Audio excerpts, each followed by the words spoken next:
તાજી ખબરથી લઈ અને વિશ્લેષણ સુધી દરેક સમાચારનો વિશ્વસનીય સ્ત્રોત હંમેશા તમારા માટે કાર્યરત કરતું એટલે કે ગુજરાત આદેશ સમાચાર।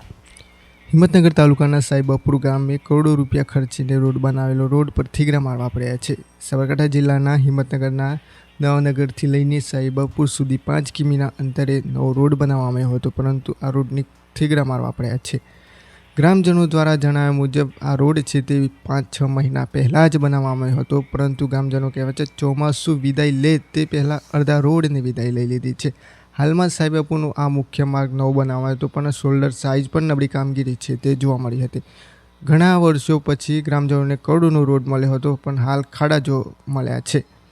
તો આ રોડને ધ્યાને લઈને જાગૃત નાગરિકને મુખ્યમંત્રીને પણ રજૂઆત કરવામાં આવી છે। ચૌહાણ વ્યૂઝ સાબરકાંઠા।